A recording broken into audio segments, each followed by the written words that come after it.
धर्म प्रेमी बंधुओं, श्रद्धा मूर्त देवियों, माताओं तथा प्रिय बच्चों,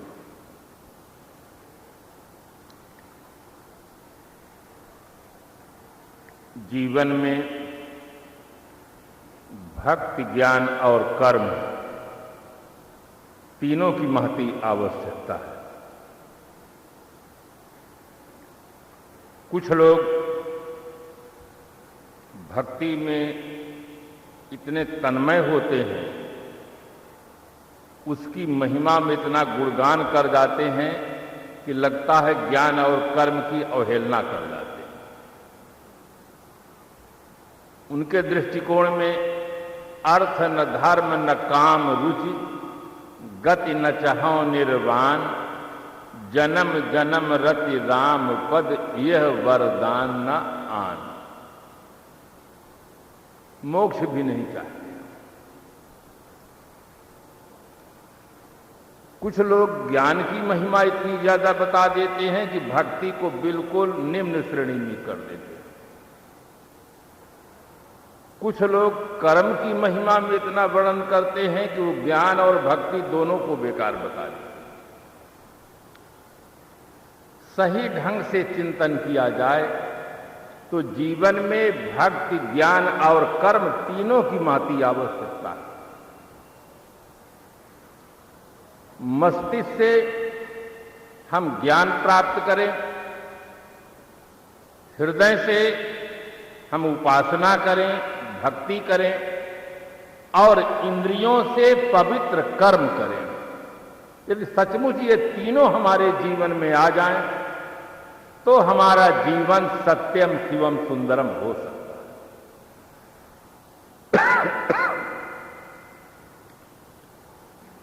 संत सम्राट सदगुरु कबीर साहब का मौलिक ग्रंथ बीजक है। बीजक में आपने कहा, अरब खरब ले द्रव्य है, उदय अस्त लो राज,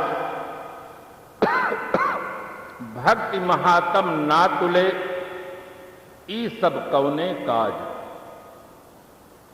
व्यक्ति के पास अरब से खरब तक द्रव्य हो, सूर्योदय से अस्त तक राज हो, साहब कहते हैं भक्ति महात्म ना तुले, ई सब कौने काज। भक्ति की महात्म के समक्ष इनकी तुलना नहीं हो सकती, क्योंकि ई सब कौने काज। जिस दिन आंखें सदा के लिए बंद हो जाती हैं, तो चाहे जितनी बड़ी संपत्ति हो और चाहे जितना बड़ा राज, सत्ता और संपत्ति दोनों का कनेक्शन सदा के लिए छूट जाता है। सत्ता और संपत्ति के मद में व्यक्ति कुछ ऐसा करता है जो नहीं करना चाहिए, किंतु जिनके जीवन में भक्ति होती है वे कुछ ऐसा करते हैं जिससे वर्तमान जीवन में संतुष्ट होते हैं और सदा के लिए वो तृप्त हो जाते हैं, संसार शरीर से मुक्त हो जाते हैं। इसलिए भक्ति की महिमा पर सदगुरु कबीर साहब ने बहुत सुंदर कहा। सदगुरु कबीर साहब पहले हुए, महाराज गोस्वामी जी बाद में हुए। गोस्वामी जी लिखते हैं, बुद्धि बढ़ी चतुराई बढ़ी, अरु सुंदरता तन में लपटी है। नाम बढ़ो धन धाम बढ़ो, यश की रति तो जग में प्रगटी है। झूमत द्वार मतंग अनेकन, इंद्र महीपति नाही घटी है। तुलसी सिया राम की भक्ति बिना, जैसे सुंदर नारी की नाक कटी है। कोई महिला सर्वांग सुंदरी हो और उसके नाक न हो तो जैसे वो शोभा नहीं पाती है, इसी प्रकार से अगर हमारे जीवन में सारे बाहरी वैभव हों किंतु जीवन में भक्ति न हो तो व्यक्ति शोभा नहीं पाता। जिस भक्ति की महिमा सदगुरु कबीर साहब गाते हैं, महाराज गोस्वामी तुलसीदास जी गाते हैं, स्वाभाविक है आदमी के मन में जिज्ञासा का होना कि वो भक्ति है क्या चीज, भक्ति का वास्तविक स्वरूप क्या है। संस्कृत साहित्य में भज सेवायाम धातु से भक्ति शब्द निष्पन्न होता है, जिसका अर्थ होता है सेवा करना। जिस क्रिया के द्वारा हम अपने आराध्य का सानिध्य प्राप्त करते हैं उस क्रिया का नाम है भक्ति। जो भक्ति करते हैं उन्हें भक्त कहते हैं और जिसकी भक्ति कहते हैं वे आराध्य देव कहते हैं।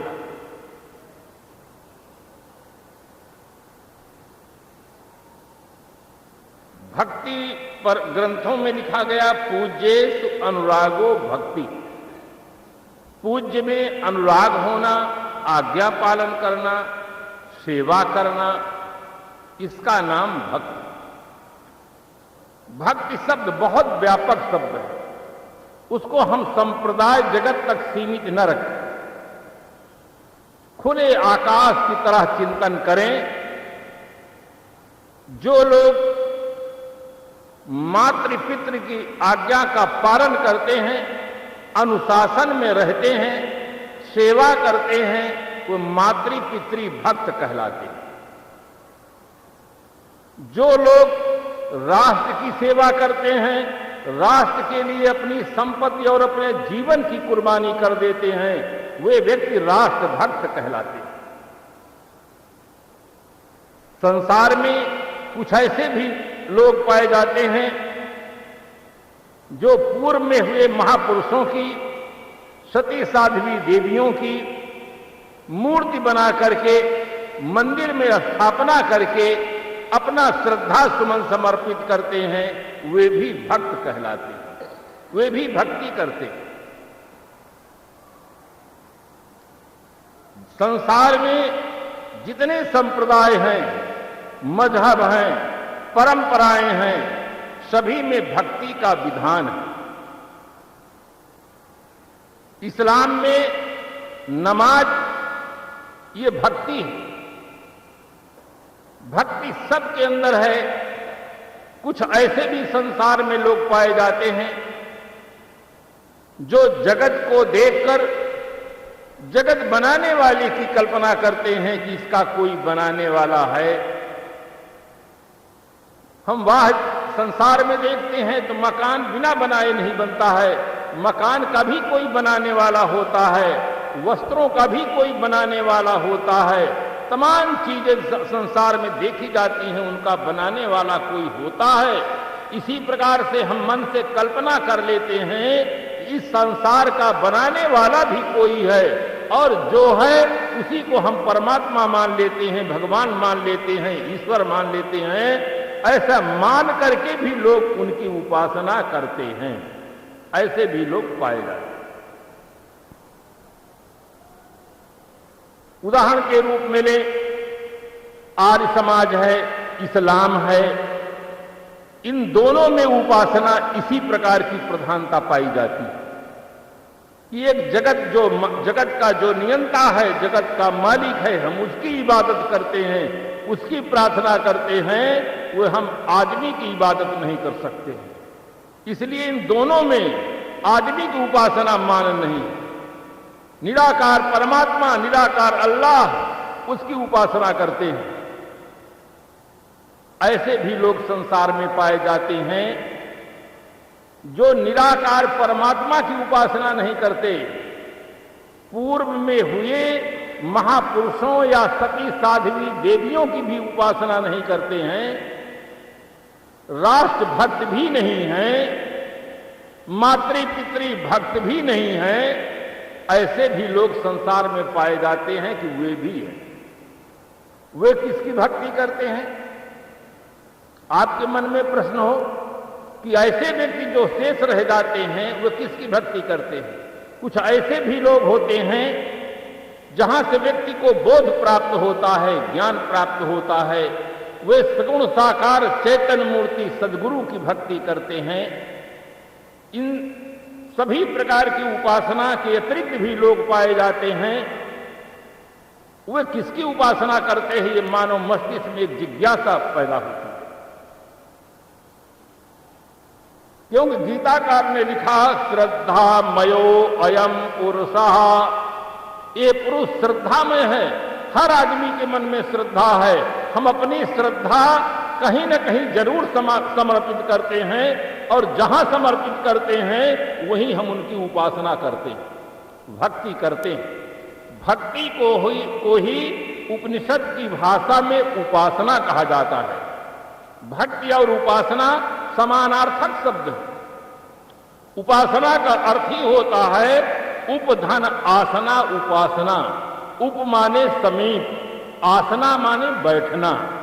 इष्ट के आराध्य देव के समीप बैठना उपासना। उनके विचारों के निकट बैठना, उनके सिद्धांतों के निकट बैठना, उनके आदर्शों के निकट बैठना उपासना। तो जो मानव मस्तिष्क में जिज्ञासा होती है उसके लिए वेदव्यास जी श्रीमद् भागवत महापुराण में लिखते हैं। जब मैं सन 66 में ऋषिकेश परमार्थ निकेतन में पढ़ रहा था, उसी समय मेरे मन में एक भावना हुई कि श्रीमद् भागवत पुराण यहां गीता प्रेस से लें और थोड़ा थोड़ा पढ़ें तो कम से कम एक साल में तो ये पढ़ाई भी हो जाएगी, इस ग्रंथ का भी अध्ययन करने का मौका मिल जाएगा। कोर्स तो चलता ही है। मैं खरीदा और रोज पढ़ने लगा। क्लास के कोर्स के पढ़ने पहले मैं धार्मिक साहित्य का अध्ययन करता था, बीजक पढ़ता था, गीता पढ़ता था, भागवत पढ़ता था। जो स्कूल की पढ़ाई है उसको बाद में पढ़ता, पहले सुबह यहां पढ़ता। जब मैं श्रीमद् भागवत महापुराण पढ़ा और उसमें ये मुझे मिला तो मुझे पढ़ करके सुन करके बहुत बड़ा आश्चर्य हुआ कि कैसे कैसे लोग चिंतक हुए हैं। हजारों साल पहले ये ग्रंथ लिखा गया है, किंतु उनके मस्तिष्क में ये भाव था, तब उन्होंने इस प्रकार से लिखा कि ऐसे भी लोग संसार में पाए जाते हैं जो न परमात्मा की भक्ति करते हैं, न देवियों देवताओं की भक्ति करते हैं, न माता पिता की भक्ति करते हैं, न सद्गुरु संतों की भक्ति करते हैं, न राष्ट्र की भक्ति करते हैं। ऐसे भी लोग संसार में पाए जाते हैं। तो वे भक्ति करने के लिए उनके लिए वेदव्यास जी कलम उठाते हैं। उन्होंने लिखा वदन्ति ते अन्योन्यमुपासित स्त्रियो ग्रहेषु मैथुन परेषु चाशिषः यजन्त सृष्टान् न विधान दक्षिणम वृत्ते परम घृन्ति पशून तद्विदः। संस्कृत में साह तौ ते रूप बनता है। ते माने वे कौन? जो इन सब की उपासना नहीं करते हैं। वे वदन्ति ते अन्योन्मुपासित स्त्रियों, वे पुरुष स्त्रियों की उपासना करते हैं। और इसी उपासना करने वालों की आज संख्या ज्यादा बढ़ गई। इसीलिए जनसंख्या वृद्धि की समस्या खड़ी हो गई है और बलात्कार की समस्या खड़ी हो गई है, अपहरण की समस्या खड़ी हो गई है। अगर इस उपासना से लोगों का चित्त हटे, सगुण साकार चैतन्य मूर्ति सद्गुरु संतों की उपासना करें तो इन समस्याओं का स्थायी समाधान हो सकता है। तो उपासना तो सभी करते हैं, किंतु वास्तव में जिनकी उपासना करने से व्यक्ति को ज्ञान मिलता है, बोध मिलता है, अगर उनकी हम उपासना करते हैं तो इस संसार सागर से हम पार हो जाते हैं। वे उपास्य हैं सद्गुरु। कुछ लोगों के दिमाग में भ्रम है कि कबीर साहब तो निर्गुण उपासना मानते थे, सगुण उपासना नहीं। क्योंकि सदगुरु कबीर साहब ने कहा संतो देखत जग बौराना, साच कहां जग मारन धावे झूठे जग पतियाना।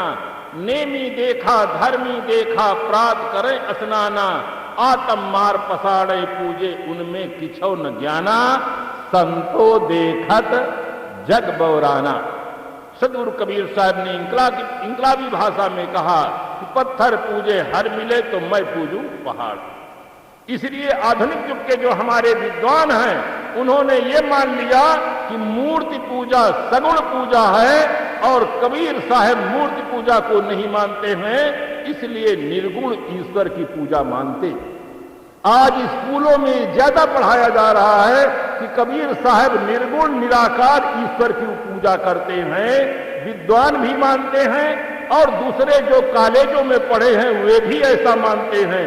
किंतु जो कबीर साहब का मौलिक ग्रंथ बीजक है, जो उसके जानकार हैं, जिन्हें बीजक से बोध प्राप्त है, तो उनको वे अच्छी तरह से जानते हैं कि कबीर साहब निर्गुण निराकार ईश्वर की पूजा नहीं मानते हैं, वे मानते हैं गुरु की दया साधु की संगत निकल आव यह द्वार। ते साहेब के लागव साथा दुई दुख मेट के हो सनात। व्यक्ति सगुण है, व्यक्ति साकार है, तो सगुण और साकार मूर्ति जब तक व्यक्ति को नहीं मिलेंगे तब तक उन्हें को बोध नहीं हो सकता है, ज्ञान नहीं हो सकता है और व्यक्ति आत्मनिष्ठ जीवन नहीं जी सकता है। इसलिए भक्ति उनकी करनी चाहिए जो सगुण और साकार हो, जो हमारी प्रार्थना को सुने, जो हमारे निवेदन को सुने, जो हमारे प्रश्नों को सुनकर समाधान दे। आप जंगल में जाकर रोए किसी आदमी का नाम लेकर के और वो जंगल में न हो तो आपका रोना सार्थक है या निरर्थक? बिल्कुल निरर्थक है। जिस आदमी का नाम लेकर आप रो रहे हैं, बुला रहे हैं, अगर वो आदमी जंगल में नहीं है तो आपकी आवाज को कैसे सुनेगा, कैसे आ सकता है? जिनकी हम प्रार्थना करते हैं अगर वो उपस्थित नहीं है तो हमारी प्रार्थना सार्थक है या निरर्थक, इस पर कभी कोई व्यक्ति चिंतन नहीं करता है। सब लोग केवल मान करके चलते चले जा रहे हैं, जानने का प्रयास नहीं करते हैं। संत सम्राट श्री कबीर साहब ने क्रांतिकारी भाषा में कहा, राम नाम जाने बिना भव बूढ़ मुआ संसार। राम नाम माने बिना नहीं कहा है, जाने बिना कहा है। हर आदमी को पहले जानना चाहिए फिर मानना चाहिए। आदमी मान लेता है इसलिए जानने का कभी प्रयास नहीं करता है, उसके दिमाग में अंधविश्वास घर किए रहता है, उस व्यक्ति को सत्य का बोध नहीं प्राप्त होता। आप मकान बनाते हैं, मकान में ढाबा डालते हैं तो पहले बीच में टेका लगाते हैं, फिर ढाबा डालते हैं और जब वो पक जाता है तो आप नीचे की साधन को आप निकाल लेते हैं, मकान खड़ा हो जाता है, पक्का हो जाता है। कोई भी दुनिया का इंजीनियर ऐसा नहीं हो सकता है कि ढाबा डाले और टेका न लगाए नीचे से, ऐसा हो ही नहीं सकता है। बिना टेका के ढाबा नहीं हो सकता है, किंतु ढाबा बन जाने के बाद, पक जाने के बाद टेका की जरूरत नहीं रह जाती है, लोग निकाल लेते हैं। इसी प्रकार से पहले सगुण साकार चेतन मूर्ति सदगुरु की जब तक व्यक्ति भक्ति नहीं करता है तब तक उसे जो निर्गुण तत्व है, चेतन तत्व है, उस तत्व का बोध नहीं होता। इसलिए उपासना सगुण साकार चैतन्य मूर्ति सदगुरु और संतों की जाती है, जिनकी उपासना करने से जीवन का सारा राज खुलता है। संत सम्राट श्री कबीर साहब ने बीजक में कहा, भक्ति न जाने भक्त कहावे तज अमृत विस्कैलिन सारा। साहब का जीवन भ्रमणशील जीवन था, देश विदेश से हाँ फिरा, गांव गांव की खोर, ऐसा जियरा ना मिला लेवे फटक पछो। ऐसे साहब दृश्य देखे होंगे, कहीं ऐसे देखे होंगे, तब साहब ने कहा भक्ति न जाने भक्त कहावे। भक्ति के नाम पर लोग देवी देवताओं के नाम पर बकरा काट देते हैं, भैंसा काट देते हैं। मैं कलकत्ता में गया, जैसे गाड़ी से उतरा तमाम पंडे लोग घेर लिए कि हाँ ये कोई बड़े आदमी आए हैं और तमाम फूल माला लेकर के काली देवी को अर्पित करेंगे, घेरे चारों तरफ से। सब कहने लगे महाराज ये लीजिए, फल लीजिए, ये लीजिए, काली माँ को चढ़ाइए। हम कहा आप परेशान क्यों होते हैं, हम ले लेंगे, जो जरूरत होगी काली माँ हमसे मांगेंगी तो हम दे देंगे, आप बीच में कौन परेशान होते हैं। उसमें एक वृद्ध व्यक्ति था, वो तुरंत समझ गया कि ये कबीरपंथी हैं। क्योंकि बोलत ही पहचानिए साहु चोर की घाट, अंतर घट की करनी निकरे मुख की बाट। बोलने से पता चलता है कि आदमी की मान्यताएं क्या हैं। मैंने कहा काली मां मांगेगी तो हम उनको दे देंगे, आप परेशान न होइए। समझ गया कि कोई कबीरपंथी है, तुरंत अपने साथियों ने कहा भागो भागो इनके साथ से, नहीं दूसरों को भी बहका देंगे, दूसरे भी चले जाएंगे। वो हमारा पुण्य बिल्कुल छोड़ दिए। वहां मैं जाकर देखा बकरा काटा जाता है, तो उस बकरा को पहले मंत्र पढ़ा जाता है, मंत्र पढ़कर के उसको पवित्र करते हैं। पवित्र करने के पश्चात फिर उसमें जल छिड़कते हैं, फिर एक आदमी खड़ा रहता है, एक बार में उसको गर्दन काट देता है, और काटने के पश्चात जो खून की धारा बहती है तो उसको जनेऊ में लगाते हैं, तिलक में लगाते हैं, और उसको प्रसाद मानकर खा जाते हैं। ये भी भक्ति करते हैं। ऐसे भक्ति करने वालों के लिए सदगुरु कबीर साहब ने कहा भक्ति न जाने भगत कहावो। भक्ति का वास्तविक स्वरूप क्या है इन्हें पता नहीं है। आराध्य देवों की सेवा करने का नाम भक्ति है, और ये भक्ति के नाम पर प्राणियों की, अबोध प्राणियों की हत्या करते हैं। शेरों का बलिदान न देखा कभी, बल बेदी पर बकरे चढ़ाए गए, विषधारी को दूध पिलाया गया, केचुए कांटों में चुभाए गए, वन में टेढ़े वृक्ष को न काटे कोई, बस सीधे पे आरा चलाए गए, बलवान का बाल बांका न हुआ, बस निर्बल ही बेचारे सताए गए। आज तक किसी देवी देवता मानने वाले ने ये नहीं कहा कि मेरी देवता शेर मांगती है, ऐसा कोई कहता है? बकरा मांगती है। अरे शेर मांगे, हाथी मांगे तो कम से कम 10-15 दिन को तो तृप्त रहे, पर समझते ये तो मिलने वाला नहीं है। केवल निर्बल ही बेचारे सताए गए हैं। संत सम्राट श्री कबीर साहब ने भक्ति के नाम पर हिंसा करने वालों के लिए बड़ी दृढ़ता से कहा, जीव घात ना कीजिए, बहुर लेत वे कान, तीर्थ गए न बाची हो, जो कोट हीरा देगा। अब तीर्थ में जाकर करोड़ों हीरा दान करो, अगर किसी प्राणी की आप वध करते हैं, हिंसा करते हैं, तो उसका बदला तुम्हें देना पड़ेगा।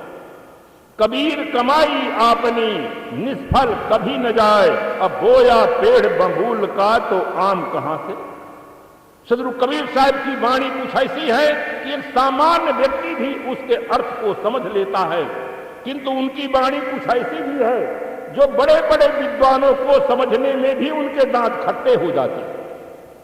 वो समझ ही नहीं पाते कि क्या अर्थ हो गया। वो कहते हैं जर काटे के हरियरी सींचे तो कुम्हलाए। लोक धारणा में बिल्कुल विपरीत है। लोक धारणा में देखा जाता है कि जिसमें जल दिया जाता है वो हरा हो जाता है, और जिसमें जल नहीं मिलता है वो सूखा हो जाता है। और कबीर साहब कहते हैं जर काटे के हरियरी, जर काट दो तो हरियर रहेगा पेड़, और सींचोगे तो सुखा जाएगा। बिल्कुल उल्टी बात। ऐसी बातों को समझ न पाने के कारण से लोगों ने कहा ये कबीर साहब की उल्टवासियां। उल्टवासियां इसका अर्थ कितना बढ़िया है। उलटवासियां यानी उल्टा सी प्रतीत होने वाली वाणी को लोगों ने उलटवासी कहा। उल्टा सी प्रतीत होती है, उल्टा है नहीं। अर्थ जान लेने पर बहुत सीधा अर्थ है। जर काटे के हरियरी, दुखों की जड़ है ये वासनाएं, अज्ञान, ये दुखों की जड़ है। अगर इनको आप काट देते हैं, छोड़ देते हैं, त्याग देते हैं तो जीव सुखी हो जाता है। अगर वासना के अनुसार सींचते हैं, कर्म करते हैं तो आप दुखी हो जाते हैं। कितना सीधा, कितना सही अर्थ। किंतु न जानने पर लोग कहते हैं ये कबीर की उल्टवासियां। तो इस प्रकार से सदगुरु कबीर साहब ने देखा कि भक्ति के क्षेत्र में भी लोग हिंसा कर रहे हैं। जहां एक तरफ आराध्य देव की वंदना करते हैं कि आप सर्वगुण संपन्न हैं, सर्वशक्तिमान हैं, वहां पर इतना बड़ा अत्याचार हो रहा है। कबीर साहब एक ऐसे महापुरुष हुए जो जन भाषा का प्रयोग किए। ये सदगुरु कबीर साहब की बहुत बड़ी विशेषता है। प्रायः हर संप्रदाय, हर मजहब का जो पुजारी होता है, पुरोहित होता है, वो जन भाषा का प्रयोग नहीं करता है। संस्कृत भाषा बोलता है, अरबी भाषा बोलता है, जिससे सामान्य आदमी उसको समझ न सके कि हम क्या कह रहे हैं। सदगुरु कबीर साहब ने इंकलाब किया कि जन भाषा में कहा, हम उस भाषा का प्रयोग करेंगे जिस भाषा को हमारे राष्ट्र के में रहने वाले नागरिक बोलते हैं। सदगुरु कबीर साहब ने कहा, माटी की कर देवी देवा, काट काट जीव देया जी, जो तोहरा है साचा देवा, खेत चरत क्यों न लिया जी। तुम मिट्टी के, पत्थर के, लकड़ी के, कागज के देवी देवता बना लेते हो। अगर तुम्हारा देवता सच्चा है और बकरा चाहता है तो खेत में चरते रहते उनको पकड़कर क्यों नहीं खा जाता है, तुम क्यों मारते हो। ऐसी भाषा का सदगुरु कबीर साहब ने प्रयोग किया। समाज में तरह तरह का अंधविश्वास फैला हुआ था। अंधविश्वास के खिलाफ सदगुरु कबीर साहब ने समग्र मानव जाति को शाश्वत सत्य का संदेश दिया कि भक्ति के नाम पर हिंसा नहीं होनी चाहिए, भक्ति के नाम पर अवैज्ञानिक धारणाएं नहीं होनी चाहिए, अंधविश्वास नहीं होना चाहिए, सही ढंग से उपासना करो। उसके लिए कहा उन्होंने कि भक्ति न जाने भक्त कहावे, तज अमृत विष कैलिन सारा, अमृत को छोड़ करके विष को ग्रहण कर रहे हैं। सगुण साकार चेतन मूर्ति सद्गुरु संतों की उपासना करें, जिनकी उपासना करने से जड़ चेतन का यथार्थ बोध होता है, सुख दुख का यथार्थ बोध होता है, बंधन मोक्ष की परख होती है और आदमी अपनी मानसिक स्थिति को निर्मल बनाने में सक्षम हो जाता है। इसलिए सदगुरु श्री विशाल साहब जी ने भी भोजान में कहा, करे गुरु भक्ति ज्ञान धन लूटे। कितना सुंदर वैज्ञानिक समाधान साहब ने दिया कि प्रत्येक नर नारी को गुरु की उपासना करनी चाहिए, जिससे हमें ज्ञान रूपी धन मिले। बाहर जो धन है, रुपया पैसा सोना चांदी हीरा मोती जवाहिरात, वो जीव को उपार्जन की समस्या का समाधान करता है, किंतु जब हमें ज्ञान प्राप्त होता है तभी आदमी को जीवन को निर्विकार बनाने का सौभाग्य प्राप्त होता है, पवित्र जीवन जीने का सौभाग्य प्राप्त होता है, तभी आदमी का जीवन सार्थक होता है। इसलिए इन महापुरुषों ने बहुत बड़ी क्रांति की, समाज को एक सही दिशा दिया। निर्जीव मूर्तियों की जब हम उपासना करते हैं उसके लिए something is better than nothing, कुछ नहीं से कुछ अच्छा होता है। जिसको मूली खाने को नहीं मिलता है, अगर मूली का पत्ता मिल जाता है तो काम चलाता है। इसी प्रकार से जिसे सगुण साकार चेतन मूर्ति सदगुरु और संत नहीं मिलते हैं, अगर वो आदमी अहिंसक दृष्टिकोण को लेकर के मूर्ति पूजा करता है तो अपना काम चलाता है।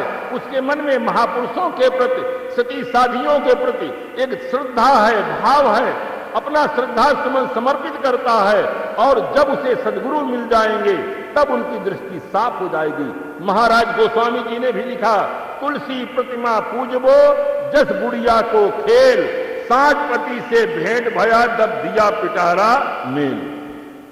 जैसे छोटी छोटी बालिकाएं होती हैं, गुड्डा गुड्डी बहुत खेलती हैं, किंतु जब शादी हो जाती है, सही रूप में पति मिल जाता है तो वो खेल छूट जाता है। इसी प्रकार से जिसे सद्गुरु मिल जाते हैं वो नीचे स्तर की उपासना छूट जाती है, व्यक्ति सही ढंग से उपासना करता है। घड़ी का काम है तेजी से चलना, घड़ी बता रही है समय हो गया है। अगला इस जो शेष बचे हैं इस संबंध में विचार सायंकाल आ पाए, सायंकाल विशेष करके सुने कि सचमुच भक्ति का वास्तविक स्वरूप क्या है। अगर आप पढ़ना चाहें इस विषय में तो हमारी बुक स्टॉल में पुस्तक है, उसका नाम है संगत कीजे साध की। उसमें श्रद्धा का वास्तविक स्वरूप क्या है, धर्म का वास्तविक स्वरूप क्या है, भक्ति का वास्तविक स्वरूप क्या है। आप पहले पढ़कर आए फिर सुने तो ज्यादा बात समझ में आ जाएगी। बस इन्हीं शब्दों के साथ हम अपनी वाणी को विराम दें।